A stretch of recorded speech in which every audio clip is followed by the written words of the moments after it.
promote through the media that white people are devils and are demons and that white men are scum. And, oh, it's sick. Crisis awaits world banks as trillions come due. The sovereign debt crisis would seem to create worry enough for European banks, but there's another gathering threat that has not gathered much notice. The trillions of dollars in short-term borrowing and institutions around the world must repay or roll over in the next 2 years. Oh. The European Central Bank, the Bank of England, and the International Monetary Fund have all recently warned of a looming crunch, especially in Europe, where banks have enough trouble raising money as it is. That means banks, they're going to bankrupt and take over. Oh, here's another one. London Telegraph, secret gold swap has spooked the market. Secret manipulations by the International Bank of Settlements, the OECD, and others to try to drive down gold, but they failed again. It's spiking back up. We'll cover this and a lot more when we get back. Straight ahead, we're going to also detail what austerity means when you hear them promoting it. Bad thing. Baby did a bad thing. Oh, the central bankers did a bad thing. Baby did a bad. And if we don't get the word out to the world population about what's happening, and if we don't rally humanity against this parasitism, this global Ponzi scheme that's designed to render us bankrupt and servile, then the conversion from liberty to complete despotism and human oppression will be complete. So I will continue with what's happening with the banking situation. I'll get into Fidel Castro talking about World War III on the horizon. I happen to agree with that analysis. And a lot more is coming up. And, of course, your phone calls. Let me continue now where I left off on the financial news. Chinese rating agency strips Western nations of AAA status. The Chinese are saying our countries are going bankrupt. And then as we lose the rating status, you heard the financial expert we had on yesterday, Mr. Schiff, talking about how, and this is so elementary, but the average person just can't grasp it because it is so simple and diabolical, that until 1913, the U.S. government just issued currency, whether they be greenbacks, gold, silver, whatever it was, backed by gold and silver, but they issued the currency as just a mode of exchange, a symbol of exchange, so we don't have a barter system, so we can grease the skids of the market.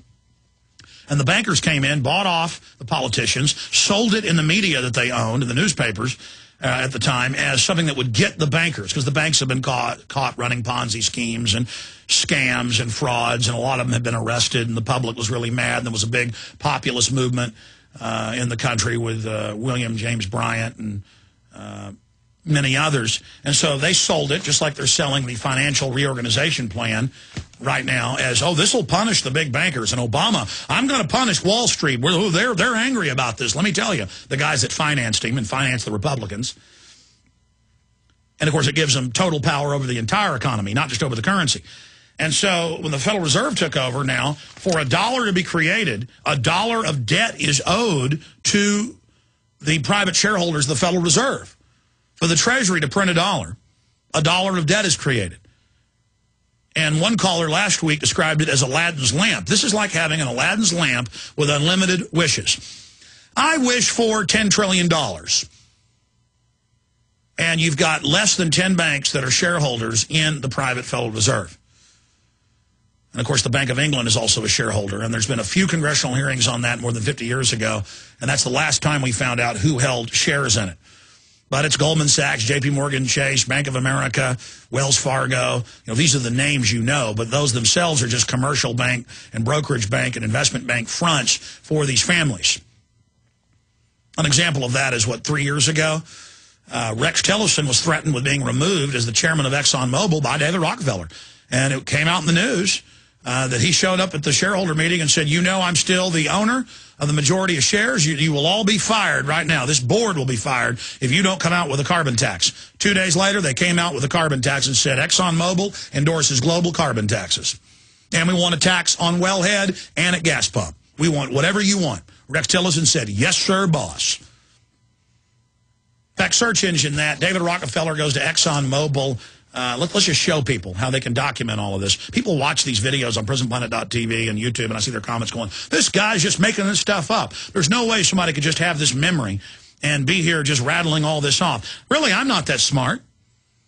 I mean, you can rattle off baseball scores from 35 years ago. You can rattle off football scores from 3 or 4 Super Bowls ago. You remember the play, you know, when the Titans and the Rams or whatever were playing and the Titans won in overtime. So do I. I mean, come on, don't give me that. You remember Roger Staubach at a Super Bowl running it in the last 5 seconds. I mean, don't tell me you can't start remembering serious things and become as focused on real issues as you are on football and baseball and basketball and Lindsay Lohan. Yeah, search engine, Rockefeller, I remember the exact headlines like 3 years ago. Rockefeller goes to ExxonMobil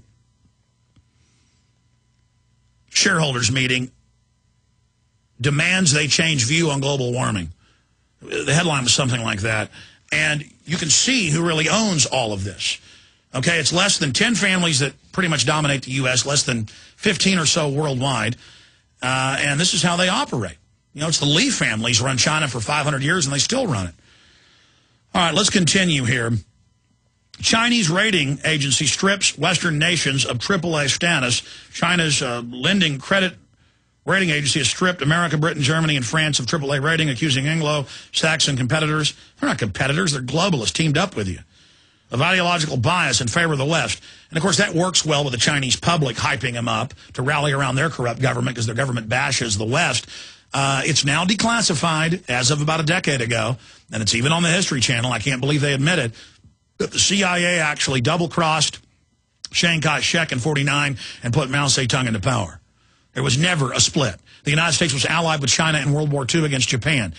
The United States, for a full year before Pearl Harbor, had Marines, aviators, Army aviators, and others in a private cohort with hundreds of aircraft of Flying Tigers and other groups attacking the Japanese. I'm not defending the Imperial Japanese. The point is, the Japanese said this is an act of war. The U.S. knew they were going to attack Pearl Harbor and ordered them to stand down. You guys didn't find the David Rockefeller thing?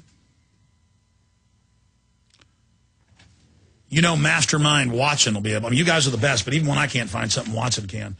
Rockefeller seek change at Exxon. New York Times. Here it is, 2008. So you did find one. Good job. There it is. You found it. Let's pull up something for them because they won't believe me about Pearl Harbor. It was in the Honolulu Advertiser a week before that the Japanese would attack on the morning of December 7th. And everybody knew, and the generals and admirals tried to warn people and were told to stand down and let it happen, and that's been declassified. The purple and blue code have been broken, and they knew. In fact, just search engine the term Honolulu Advertiser, Japanese to strike Pearl Harbor, and you'll see a scan of the full Honolulu Advertiser. Let's just show them right now. Let's just show them right now how they can discover all of this for themselves and stop being so ignorant. We can pull up the San Diego newspaper about the Gulf of Tonkin being staged in 1964 when the sailors got back and some of the officers said it was staged. Of course, now it's declassified. I mean, what's it going to take, ladies and gentlemen, for you to realize the truth about all of this, that 4 midget submarines attacked Pearl Harbor that morning and the ships were still ordered to stand down? That's been declassified. To be technical, 2 attacked the harbor, 2 attacked other areas.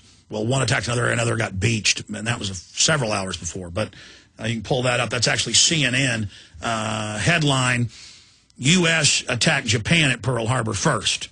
That's actually in my film, Masters of Terror.